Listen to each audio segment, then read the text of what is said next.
New York நகரத்தோட ஒட்டுமொத்த மின்சாரத்துல 20%, அதாவது 1/5 ஒரே ஒரு கம்ப்யூட்டர் சிஸ்டம் உறிஞ்சு குடிக்குது அப்படின்னு சொன்னா உங்களால நம்ப முடியுமா? கேட்கறதுக்கே ரொம்ப அதிர்ச்சியா இருக்குல்ல. அது மட்டும் இல்லாம ஆயிரக்கணக்கான கலைஞர்களோட படைப்புகளை எந்த அனுமதியும் இல்லாம திருடுறது, உலகத்துல ஏதோ ஒரு மூலையில இருக்கிற சாதாரண மனுஷங்களை எல்லாம் தங்களோட லேப்டாப் முன்னாடி உட்கார வச்சு அடிமை மாதிரி வேலை வாங்குறது, இப்படி பல விஷயங்கள் நடந்துட்டு இருக்கு. ஆமா, இத கேட்கும்போது ஏதோ ஒரு ஹாலிவுட் சயின்ஸ் ஃபிக்ஷன் படத்தோட வில்லன் மாதிரி தெரியலாம். ஆனா இது கற்பனை கிடையாது. இன்னைக்கு நாம கொண்டாடிக்கிட்டு இருக்கிற ஏஐ, அதாவது ஆர்டிஃபிஷியல் இன்டெலிஜென்ஸ் உலகத்தோட நிஜ முகம் இதுதான். நிச்சயமா நம்ம எல்லாருமே ஒரு மிகப்பெரிய மாயைக்குள்ள வாழ்ந்துகிட்டு இருக்கோம்.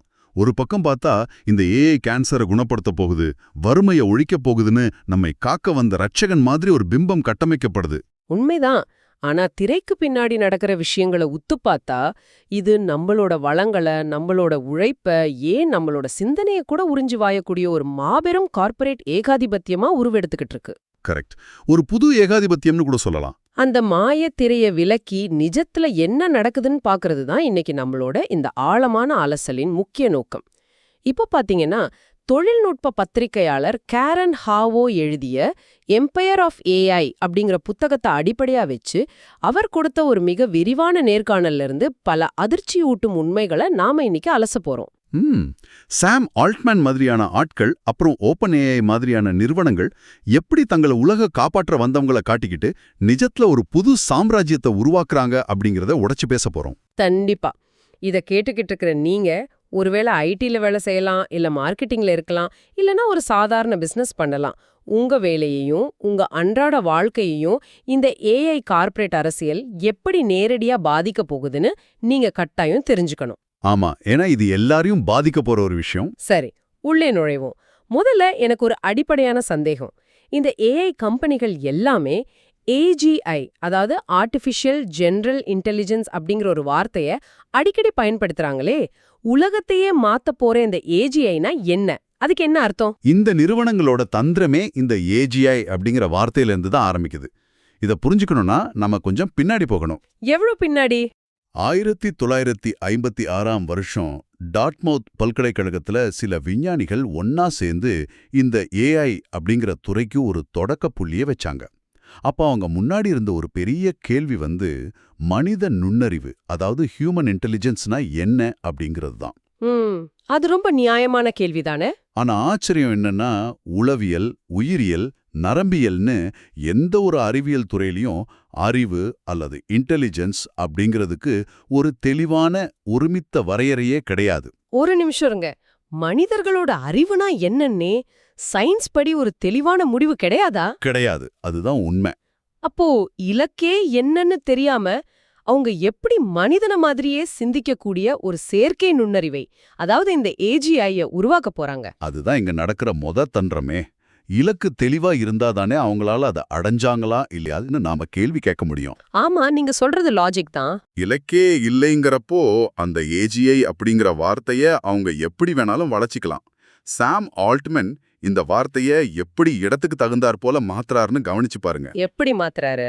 அவர் அமெரிக்கா காங்கிரஸ்க்கு போய் அரசியல்வாதிகள் முன்னாடி பேசும்போது ஏஜிஐ என்பது புற்றுநோயை குணப்படுத்தும், மனித குலத்தோட வறுமையை ஒழிக்கும் ஒரு கருவி அப்படின்னு சொல்றார். சரி. அதுவே மைக்ரோசாஃப்ட் நிறுவனத்துக்கிட்ட போய் பல பில்லியன் டாலர்கள் முதலீடு கேட்கும்போது இது $100 பில்லியன் வருமானம் ஈட்டி தரப்போகும் ஒரு வியாபார யந்திரம் அப்படின்னு வரையறைய மாத்துறார். அட பாவமே. இதுவே சாதாரண மக்கள் கிட்ட அந்த சாட்பாட்டை விற்கும்போது இது உங்களுக்கான ஒரு மிகச்சிறந்த டிஜிட்டல் உதவியாளர் அப்படின்னு சொல்றார். ஓஹோ, அப்போ ஏஜிஐ அப்படிங்கிறது ஒரு பச்சோந்திய போலவா?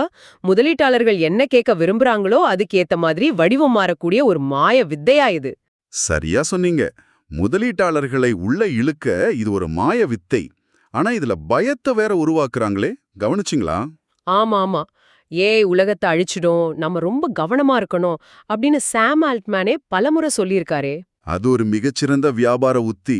ஒரு பெரிய பயத்தை உருவாக்குறது, அப்புறம் அந்த பிரச்சனையில இருந்து உங்களை காப்பாத்த எங்களால மட்டும்தான் முடியும் அப்படின்னு சொல்லி அதிகாரத்தையும் பணத்தையும் தங்களுக்குள்ளேயே வச்சுக்கிறது. ஓ, அதாவது பயமுறுத்தி காசு பாக்குற வேலை. 2015ல இலான் மஸ்க ஓப்பன் ஏஐல முதலீடு செய்ய வைக்க சாம் ஆல்ட்மேன் பயன்படுத்தின தந்திரம் ரொம்ப ஆச்சரியமானது. அந்த நேரத்துல இலான் மஸ்க் வந்து ஏஐ மனித குலத்திற்கு ரொம்ப ஆபத்தானது, அது ஒரு பேய் அழைப்பது போல அப்படின்னு பொது வழியில ரொம்ப பயந்து போய் பேசிக்கிட்டு இருந்தாரு. ம். மஸ்க் அந்த மாதிரி நிறைய பேசுவார். இத பார்த்த சாம் ஆல்ட்மேன் என்ன செஞ்சார் தெரியுமா?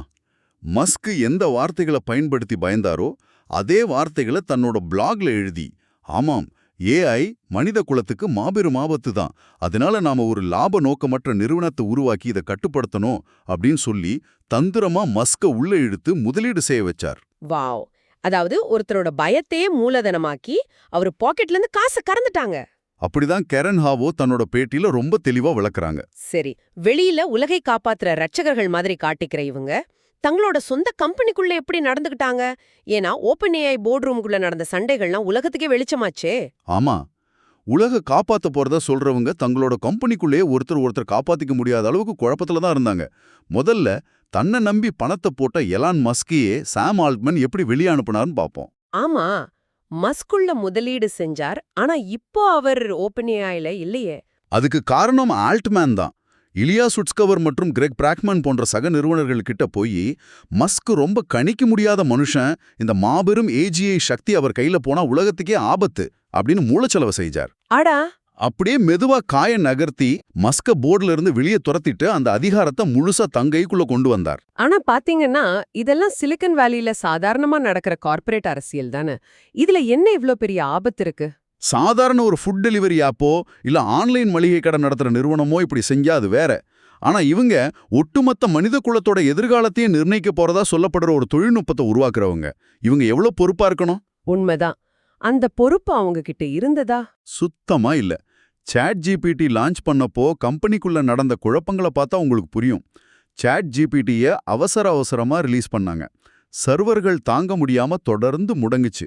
ஆமா, ஆரம்பத்துல அது அடிக்கடி கிராஷ் ஆச்சு, எனக்கு ஞாபகம் இருக்கு. அதுக்காக அவசரமா ஆயிரக்கணக்கான ஆட்களை வேலைக்கு எடுத்தாங்க. கொஞ்ச நாள் கழிச்சு தவறுதலா அதிக ஆட்களை வேலைக்கு எடுத்துட்டோம் அப்படின்னு சொல்லி பலரை ஈவு இரக்கமே இல்லாம தூக்குனாங்க. தவறுதலா எடுத்துட்டு அப்புறம் தூக்குனாங்களா? இது என்ன கொடுமை! அதுவும் எப்படி தெரியுமா? காலையில வேலைக்கு வர்ற ஊழியர்கள் தங்களோட நிறுவனத்தின் ஸ்லாக் தகவல் தொடர்புலேருந்து திடீர்னு காணாம போவாங்க. அப்போதான் அவங்க வேலையிலிருந்து தூக்கப்பட்டாங்க அப்படிங்கறதே மத்தவங்களுக்கே தெரியும். எந்த ஒரு முன்னறிவிப்பும் இல்லாமலா? வெறும் கம்ப்யூட்டர் ஸ்கிரீன்ல ஆக்சஸ் கட் ஆகுறத வச்சு ஒருத்தர் தான் வேலையை இழந்துட்டார்னு தெரிஞ்சுக்கிறது எவ்ளோ பெரிய அதிர்ச்சி! இந்த அளவுக்கு ஒரு முதிர்ச்சியற்ற நிர்வாகமா அங்க இருந்துச்சா? கண்டிப்பா. இந்த நிலையற்ற தன்மை தான் கம்பெனியோட தலைமை விஞ்ஞானி ஈலியா சுட்ஸ்கேவர் மற்றும் தலைமை தொழில்நுட்ப அதிகாரி மீரா மொராட்டி இருவருக்கும் பெரிய பயத்தை உருவாக்குச்சு. அவங்களுக்கு என்ன பயம்? ஒரு பக்கம் ஏஐ பாதுகாப்பா இருக்கணும்னு இலியா நினைக்கும்போது, சாம் ஆல்ட்மேன் வெறும் வியாபார நோக்கத்தோட லாபத்தை மட்டுமே குறிக்கோளா வச்சு வேகமா பொருட்களை ரிலீஸ் பண்றதுல குறியா இருந்தாரு. சேஃப்டியை விட ஸ்பீடு தான் முக்கியம்னு நினைச்சிருக்காரு. ஆமா, ஆல்ட்மேன் எப்பவுமே அணிகளுக்கிடையே சண்டையை மூட்டி விடுறார். அவர் பேசுறதுல வெளிப்படைத்தன்மை இல்லைன்னு அவங்க சுயாதீன குழு உறுப்பினரான ஹெலன் டோனருக்கும் புகார் கொடுத்தாங்க. இதுவே பெரிய பிரச்சனையாச்சே. இது பத்தாதுன்னு open AI start up fund அப்படின்னு ஒரு முதலீட்டு நிதியம் கம்பெனியோட பேர்ல இயங்கினாலும் அது முழுமையா தனிப்பட்ட முறையில சாம் ஆல்ட்மனோட கட்டுப்பாட்டுல மட்டும் செயல்பட்டது போர்டு உறுப்பினர்களுக்கு தெரிய வந்துச்சு. ஓஹோ, அப்போ பாதுகாப்பான ஏஐய உருவாக்குறோன்னு சொல்லிக்கிட்டு உள்ளுக்குள்ள முழு அதிகாரத்தையும் லாபத்தையும் சாம் ஆல்ட்மேன் தனக்கு சாதகமா பயன்படுத்திக்கிட்டார். இதனாலதான் அவரை திடீர்னு கம்பெனியை விட்டு தூக்குனாங்களா? சரியா புரிஞ்சுக்கிட்டீங்க. ஆல்ட்மேன் ரொம்ப சாமர்த்தியசாலி. இந்த விஷயம் அவருக்கு தெரிஞ்சா தன் பேச்சாற்றலால் எல்லோரையும் மாத்திடுவார்னு பயந்துதான் எந்த முன்னறிவிப்பும் இன்றி ரகசியமா திட்டமிட்டு அவரை நீக்கினாங்க. அடேங்கப்பா! இது எவ்வளோ பெரிய ரகசியம்னா, அவங்களோட மாபெரும் முதலீட்டாளரான மைக்ரோசாஃப்ட் கூட கடைசி நிமிஷத்துல தான் இந்த தகவல் சொல்லப்பட்டது. இவ்ளோ அரசியலும் குழப்பங்களும் நிறைஞ்ச ஒரு கம்பெனி எப்படி ஒட்டுமொத்த உலகத்தையும் பாதிக்கும் ஒரு ஏகாதிபத்தியமா மாறுச்சு? கேரன் ஹாவோ ஏன் இத எம்பயர் ஆஃப் ஏஐ அப்படின்னு ரொம்ப அழுத்தமா சொல்றாங்க? ஏன்னா வரலாற்றில் பழைய ஏகாதிபத்திய அரசுகள் என்ன செஞ்சாங்களோ அதை தான் இன்னைக்கு இந்த ஏஐ நிறுவனங்களும் செஞ்சுக்கிட்டு இருக்காங்க. அவங்களோட செயல்பாடுகளை 3 முக்கிய தந்திரங்களா பிரிக்கலாம். ஓகே, அந்த 3 தந்திரங்கள் என்னென்ன? முதல் தந்திரம் மத்தவங்களோட வளங்களை எந்த அனுமதியும் இல்லாம ஆக்கிரமிக்கிறது. ஆக்கிரமிக்கிறதா? அதாவது நீங்க நம்மளோட டேட்டாவை திருடுறத பத்தி சொல்றீங்களா? ஆமா, இந்த பெரிய மொழி மாதிரிகள், அதாவது லார்ஜ் லாங்குவேஜ் மாடல்ஸ் எப்படி வேலை செய்யுதுன்னு யோசிச்சு பாருங்க. அதுக்கு சொந்தமா எந்த அறிவும் கிடையாது. நாம கேட்கிற கேள்விக்கு அடுத்து என்ன வார்த்தை வந்தா சரியா இருக்கும்னு கணிக்கிற ஒரு ப்ராபபிலிட்டி மிஷின் தான் அது. ஒரு கணிப்பு இயந்திரம். ஆனா அப்படி துல்லியமா கணிக்கணும்னா அதுக்கு கோடிக்கணக்கான மனிதர்களோட எழுத்துக்கள், ஓவியங்கள், புத்தகங்கள் தேவை. இதனால கலைஞர்கள், எழுத்தாளர்கள் மற்றும் உங்களை போன்ற சாதாரண மக்களோட அறிவுசார் சொத்துக்களை அவங்க கிட்ட எந்த அனுமதியும் கேட்காம, அவங்களுக்கு எந்த பணமும் கொடுக்காம திருடித்தான் இந்த ஏஐ மாடல்களை உருவாக்குறாங்க. லாஜிக் படி பார்த்தா ஏன் உழைப்பை எடுத்துக்கிட்டு நீங்க ஒரு ப்ராடக்ட் செஞ்சு விக்கிறீங்க, ஆனா எனக்கு அதுல ஒரு பைசா கூட பங்கு இல்ல. இது அப்பட்டமான திருடுதானே? அதுதான் அந்த ஏகாதிபத்தியத்தோட முதல் பண்பு. சரி, ரெண்டாவது தந்திரம் என்ன? அறிவை ஏகபோகமாக்குவது, அதாவது மொனோபோலைசிங் நாலேஜ். எனக்கு புரியல, கொஞ்சம் விரிவா சொல்லுங்களேன். ஏஐ பத்தின விவாதங்கள் எல்லாமே தாங்கள் வரையறுக்கிற வட்டத்துக்குள்ள மட்டும்தான் இருக்கணும்னு இந்த கம்பெனிகள் நினைக்கிறாங்க. கூகுளோட நெறிமுறை ஏஐ குழுவின் இணைத்தலைவராக இருந்த டிம்னெட் கெப்ரு அப்படிங்கிற ஆராய்ச்சியாளருக்கு நடந்ததை பாருங்க. அவர் கூகுள்ல வேலை செஞ்சார் இல்லையா? ஆமா, அவர் இந்த லார்ஜ் லாங்குவேஜ் மாடல்ஸ்களால சமுதாயத்துல ஏற்படும் சார்பு நிலைகள் மற்றும் ஆபத்துகளை பத்தி ஒரு விரிவான ஆய்வு கட்டுரை எழுதினார். அதுக்காக அவர் கூகுள்ல இருந்து எந்த கூச்சமும் இல்லாம நீக்கப்பட்டார். உண்மையை சொன்னா வேலை காலி. தங்களுக்கு எதிரான உண்மைகளை சொல்றவங்கள இப்படித்தான் அவங்க தணிக்கை செய்றாங்களா? கரெக்ட், சென்சார்ஷிப் பண்றாங்க. இதுதான் ரெண்டாவது தந்திரம். சரி, மூணாவது தந்திரம் என்ன? உழைப்பு சுரண்டுறதா? இப்போ எனக்கு ஒரு கேள்வி வருது. சொல்லுங்க. ஏஐ பலரோட வேலைய பறிக்கும்னு சொல்றாங்க.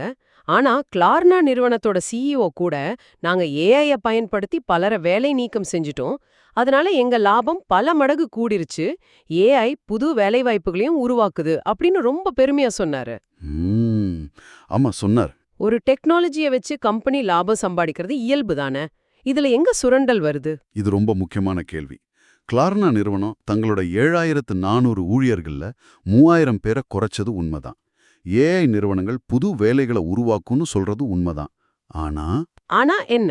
எந்த மாதிரியான வேலைகள் உருவாகுது, அந்த வேலைகளோட தரம் என்ன அப்படிங்கிறதுல தான் மிகப்பெரிய வஞ்சகம் ஒழிஞ்சிருக்கு. இத டேட்டா அனோடேஷன் அப்படின்னு சொல்றாங்க. இது ஒரு நவீன டிஜிட்டல் சுரண்டல். டேட்டா அனோடேஷன்னா அந்த ஏஐக்கு ட்ரெய்னிங் கொடுக்கற வேலை தானே. அதுல என்ன இவ்ளோ பெரிய சுரண்டல் இருக்க முடியும்? ஒரு ஏஐ நானா எதையும் கத்துக்காது. இது நாயா பூனையான்னு அதுக்கு சொல்லிக் கொடுக்க ஒரு மனுஷன் வேணும். அதுதான் டேட்டா அனோடேஷன். இது முன்னாடி ஏதோ ஒரு மூலையில இருக்கிற குறைந்த வருமானம் வாங்குற மக்கள் செஞ்சுகிட்டு இருந்த வேலை. ஆமா, கேள்விப்பட்டிருக்கேன். ஆனா இப்போ விருது பெற்ற ஹாலிவுட் இயக்குனர்கள், வேலை இழந்த மார்க்கெட்டிங் நிபுணர்கள், ஏன் முனைவர் பட்டம் பெற்றவர்கள் வரைக்கும் இன்னைக்கு லேப்டாப் முன்னாடி உட்கார்ந்துகிட்டு ஏஐக்கு டேட்டாவை ஃபீட் பண்ற எந்திரத்தனமான வேலையை செய்ய தள்ளப்பட்டிருக்காங்க. அட பாவமே. உங்களை நோக்கி நான் ஒரு விஷயம் கேட்கறேன்.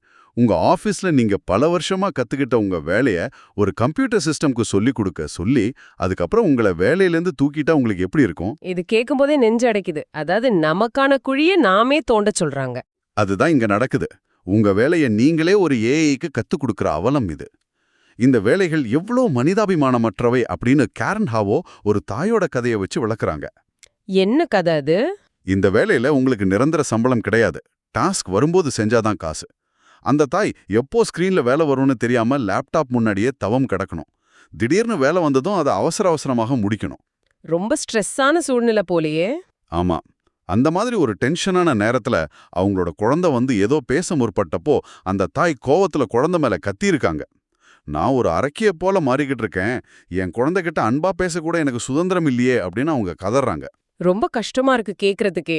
உடைச்சிருது. மனிதர்களை சிந்திக்க விடாம வெறும் டேட்டா உள்ளிடும் ரோபோக்களா மாத்துது இந்த ஏஐ ஏகாதிபத்தியம். டிஜிட்டல் உலகத்துல மனித மனங்களை இவ்ளோ குரூரமா சுரண்டுறாங்கன்னு கேட்கும்போதே அதிர்ச்சியா இருக்கு. ஆனா இது எல்லாமே கம்ப்யூட்டருக்குள்ள, சாஃப்ட்வேருக்குள்ள நடக்கிற விஷயம் தானே. நிஜ உலகத்துல நம்ம பூமிக்கும் நம்ம சுற்றுச்சூழலுக்கும் இதனால எந்த பாதிப்பும் இல்லையே. அப்படி நாம நினைச்சுக்கிட்டு இருக்கோம். ஆனா அதுதான் மிகப்பெரிய பொய். பொய்யா? அப்போ கிளவுட்ல எல்லாம் நடக்கலையா? ஏஐ அப்படிங்கிறது ஏதோ மேகத்துல மிதக்கிற ஒரு மாய பொருள் கிடையாது. அது தரையில பிரம்மாண்டமான டேட்டா சென்டர்கள்ல இயங்குற ஒரு பிசிக்கலான மிஷின். அந்த மிஷின்கள் கோடிக்கணக்கான கணக்கீடுகளை செய்யும்போது அது பயங்கரமா சூடாகும். ஓ, அத கூல் பண்ண நிறைய தண்ணி தேவைப்படுமே. லட்சக்கணக்கான காலன் தண்ணீர் தேவை. அதை இயக்க மாபெரும் மின்சாரம் தேவை. டெக்சாஸ் மாகாணத்துல ஓபன் ஏஐ கட்ட போற டேட்டா சென்டரை பத்தி காரன் ஒரு தகவல் சொல்றாங்க. அது நியூயார்க் நகரத்தோட சென்ட்ரல் பார்க் அளவுக்கு பிரம்மாண்டமான ஒரு இடம். ஒரு டேட்டா சென்டர் சென்ட்ரல் பார்க் அளவுக்கா? ஆமா, அது முழுமையா செயல்பட தொடங்குச்சுன்னா மொத்த நியூயார்க் நகரமும் பயன்படுத்துற மின்சாரத்துல 20% அந்த ஒரே ஒரு டேட்டா சென்டர் உறிஞ்சிடும். Oh my God! ஒரு நகரத்தோட 20% மின்சாரத்தை வெறும் ஒரு டேட்டா சென்டர் குடிக்குமா? இது நம்பவே முடியாத அளவுக்கு விபரீதமா இருக்கே. இது வெறும் ஆரம்பம்தான். மெம்பஸ் நகர்ல எலான் மஸ்க் தன்னோட கிராக் அப்படிங்கிற ஏஐ மாடலுக்காக கொலாசஸ் அப்படின்னு ஒரு மாபெரும் சூப்பர் கம்ப்யூட்டரை உருவாக்கியிருக்காரு. அந்த பேருக்கே மாபெரும் அசுரன் அப்படின்னு அர்த்தம் இருக்குமே. கரெக்ட். இதை இயக்குறதுக்கு சாதாரண மின்சாரம் பத்தாதுன்னு 35 மீத்தேன் எரிவாயு டர்பைன்களை பயன்படுத்துறாங்க. இது எவ்வளோ பெரிய ஆபத்து தெரியுமா? மீத்தேன் எரிவாயுவா? அதனால காத்து மாசுபடுமே. அதுதான் பிரச்சனை. இந்த கம்ப்யூட்டர் அமைந்திருக்கிற இடம் ஏற்கனவே சுற்றுச்சூழல் சீர்கேடால பாதிக்கப்பட்ட கருப்பின மக்கள் மற்றும் விளிம்புநிலை மக்கள் வாழும் ஒரு ஏழை பகுதி. இப்படி ஒரு எந்திரத்தை கொண்டு வரோம்னு அந்த மக்களுக்கு எந்த முன்னறிவிப்பும் கொடுக்கப்படல. அப்போ அந்த மக்களோட நிலைமை? அவங்க ஏரியால திடீர்னு எரிவாயு கசிவது போன்ற நாற்றமும் மூச்சு திணறலும் ஏற்பட்ட பிறகுதான் இப்படி ஒரு அசுரன் தங்களுக்கு பக்கத்துல வந்து உட்கார்ந்திருக்கான் அப்படிங்கறதே அந்த மக்களுக்கு தெரிஞ்சது. இது கொஞ்சமும் மனசாட்சியே இல்லாத சுற்றுச்சூழல் இனவாதம். ஏழை மக்களோட காற்றையும் தண்ணீரையும் பறிச்சு ஒரு கோடீஸ்வரனோட ரோபோவுக்கு உணவா போடுறது எந்த வகையில நியாயம்? நியாயமே இல்ல. அதனாலதான் கேரன் ஹாவ் இதுக்கு ஒரு அருமையான ஒப்பீட்டை சொல்றாங்க. இதை நாம ராக்கெட் மற்றும் சைக்கிள் அப்படின்னு புரிஞ்சுக்கலாம். ராக்கெட் மற்றும் சைக்கிள் கொஞ்சம் விளக்கமா சொல்லுங்களேன். இப்போ நீங்க பீக்கிய பக்கத்துல இருக்கிற மளிகை கடைக்கு போய் பால் பேக்கெட் வாங்கணும்னா அதுக்கு ஒரு சைக்கிளோ இல்ல ஒரு 2 வீலரோ போதும் இல்லையா? ஆமா, நடந்தே கூட போயிடலாம். அதுக்காக நீங்க ஒரு ஸ்பேஸ் ராக்கெட்டை ஸ்டார்ட் பண்ணி போக மாட்டீங்க. ஆனா இந்த ஓப்பன் ஏஐ, கூகுள் மாதிரி நிறுவனங்கள் உருவாக்குற பிரம்மாண்டமான லார்ஜ் லாங்குவேஜ் மாடல்ஸ் எல்லாமே அதிக ஆற்றலை உறிஞ்சும் ராக்கெட் ஏஐகள். ஓஹோ. நீங்க சாதாரணமா எனக்கு ஒரு இமெயில் டைப் பண்ணி கொடு அப்படின்னு கேட்குற சாதாரண வேலைக்கு கூட அது ஆயிரக்கணக்கான சர்வர்களை ஆக்டிவேட் பண்ணி ஏகப்பட்ட மின்சாரத்தை உறிஞ்சி உங்களுக்கு பதில் சொல்லுது. மளிகை கடைக்கு போக ராக்கெட்டை பயன்படுத்துற மாதிரி இது ஒரு மிகப்பெரிய வளைவரையும். ரொம்ப பொருத்தமான உதாரணம். அப்போ இந்த ராக்கெட் ஏஐகளுக்கு பதிலா நமக்கு ஒரு சைக்கிள் ஏஐ தேவை, அப்படிதானே? அப்படி ஏதாவது உண்மையிலே இருக்கா? நிச்சயமா இருக்கு. கூகுளோட டீப் மைண்ட் உருவாக்கிய ஆல்ஃபாஃபோல்ட் இதுக்கு ஒரு மிகச்சிறந்த உதாரணம். இது உலகத்துல இருக்கிற மொத்த டேட்டாவையும் திருடல. இதுக்கு பிரம்மாண்டமான சர்வர் எனர்ஜியும் தேவையில்லை. அப்படியா? அது என்ன பண்ணுது? இது ரொம்ப குறிப்பான தரவுகளை ரொம்ப குறைந்த மின்சாரத்தை பயன்படுத்தி செயல்படுது. ஆனா இதோட பலன் என்ன தெரியுமா? மனித உடல்ல இருக்கிற புரத கட்டமைப்புகளை கண்டுபிடிச்சு கேன்சர் மாதிரியான நோய்களுக்கு புதிய மருந்துகளை கண்டுபிடிக்க மருத்துவர்களுக்கு உதவுது. வாவ்! இதுக்காக 2024ஆம் ஆண்டுக்கான நோபல் பரிசும் கிடைச்சது. அதிக வளங்களை உறிஞ்சாம மனித குலத்துக்கு நிஜமான நன்மைகளை செய்யற இதுதான் உண்மையான சைக்கிள் ஏஐ. நாம செல்ல வேண்டிய திசையும் இதுதான். அட, இது மிகச் சிறந்த மாற்று வழி. நமக்கு ஒரு கட்டுக்கதை எழுதுற பிரம்மாண்டமான சாட்பாட்டை விட மனிதர்களோட நிஜமான பிரச்சனைகளை தீர்க்கிற, ஆற்றலை சேமிக்கிற இந்த மாதிரி தொழில்நுட்பமே எதிர்காலத்துக்கு தேவை. குட். இதைத்தான் கேரன் ஹாவும் ஆணித்தரமா முன்வைக்கிறாங்க. ஏஐ அப்படிங்கிறது வானத்திலிருந்து குதிச்சு தவிர்க்க முடியாத ஒரு மாயா சக்தி கிடையாது. அது மனிதர்களோட தரவுகள், குறைந்த கூலி உழைப்பு மற்றும் நம்ம பூமியோட மின்சாரம், தண்ணீர் போன்ற வளங்களை கொண்டு இயங்கும் ஒரு கார்ப்பரேட் வியாபார பொருள். உண்மைதான்.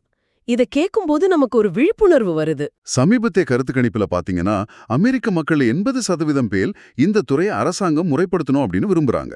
அப்போ மக்களாகிய நாமும் இதுக்கு எதிரா குரல் எழுப்ப முடியும், இத மாத்த முடியும் சொல்றீங்களா? கண்டிப்பா முடியும். ஒரு ஏகாதிபத்தியத்தை எதிர்த்து போராடுற சக்தி மக்களாகிய நம்ம கையில தான் இருக்கு. கலைஞர்கள் இப்ப தங்களோட படைப்புகளை பாதுகாக்கிறதுக்காக பெரிய பெரிய ஏஐ நிறுவனங்கள் மேல நீதிமன்றங்கள்ல வழக்கு தொடர்ந்துகிட்டு இருக்காங்க. அது ரொம்ப அவசியமான ஒண்ணு. அதே மாதிரி மெம்பிஸ் மாதிரி இடங்கள்ல இந்த டேட்டா சென்டர்களுக்கு எதிராக மக்கள் வீதியில இறங்கி போராட ஆரம்பிச்சுட்டாங்க. தொழில்நுட்பம் நமக்கு தேவைதான், ஆனா அது நம்மளை அடிமைப்படுத்துறதா இருக்கக்கூடாது. இந்த ஏஐ ஏகாதிபத்தியத்தை எதிர்த்து நிற்க மக்கள் தங்களோட குரலை ஒன்றிணைப்பது மிக மிக அவசியம். ரொம்ப ஆழமான, அதே சமயம் கண்கள் திறக்கிற மாதிரியான ஒரு அலசல் இது. நிகழ்ச்சியோட தொடக்கத்துல நம்ம ஒரு கேள்வியை கேட்டோம். ஏஐ இந்த உலகை காப்பாற்ற போகுதா அல்லது அழிக்க போகுதா அப்படின்னு. ஆமா. இப்போ நிபுணர்களோட பார்வையிலிருந்து பார்க்கும்போது அது ஹாலிவுட் படங்கள்ல வர மாதிரி அணு ஆயுதங்களை வச்சு உலக அழிக்க போறதில்ல. மாறா மனித குலத்தோட உழைப்பையும் சிந்தனையையும் பூமியோட வளங்களையும் உறிஞ்சு நம்மள ஒரு நவீன அடிமைத்தனத்துக்குள் தள்ளுவதன் மூலமா நம்மள அழிக்க கூடும் அப்படிங்கிற யதார்த்தம் நமக்கு புரியுது. ரொம்ப சரியான சுருக்கம். விடை பெறுவதற்கு முன்னாடி இத கேட்டுக்கிட்டு இருக்கிற உங்களை நோக்கி நான் ஒரு ஆழமான கேள்விய முன்வைக்க விரும்புறேன். கொஞ்சம் யோசிச்சு பாருங்க. இன்னைக்கு இந்த ஏஐ நிறுவனங்கள் எல்லாமே மனிதர்களாகிய நாம எழுதின எழுத்துக்கள், நாம வரைஞ்ச ஓவியங்கள், நாம உருவாக்கின தரவுகளை உறிஞ்சுதான் தங்களை ரொம்ப புத்திசாலியா காட்டிக்கிறாங்க. உண்மைதான். ஒருவேளை அவங்க சொல்ற மாதிரி எல்லா வேலைகளையும் ஏஐயே செய்ய ஆரம்பிச்சிட்டா, நாம வேலைகளை இழந்து புதுசா எந்த ஒரு கதையும் எழுதாம, எந்த ஒரு ஓவியமும் வரையாம, வெறும் இந்த ஏஐய மட்டும் நிர்வகிக்கிற நிலைக்கு தள்ளப்படுவோம். அப்போ அடுத்த 10-20 வருஷங்கள்ல இந்த ஏஐ புதுசா எதைத்தான் கத்துக்கும்? இது ரொம்ப முக்கியமான சிந்தனை. மனித சிந்தனை, மனித உழைப்பு அப்படிங்கிற கிணறு முழுவதுமா வறண்டு போனா, இந்த ஏஐ ஏகாதிபத்தியம் வேற வழி இல்லாம தான் உருவாக்குன செயற்கையான குப்பைகளையே திரும்ப திரும்ப தின்னு தனக்குத்தானே அழிவை தேடிக்கொள்ளாதா? இத பத்தி கொஞ்சம் ஆழமா யோசிச்சு பாருங்க. மீண்டும் அடுத்த ஆழமான அலசலில் சந்திப்போம்.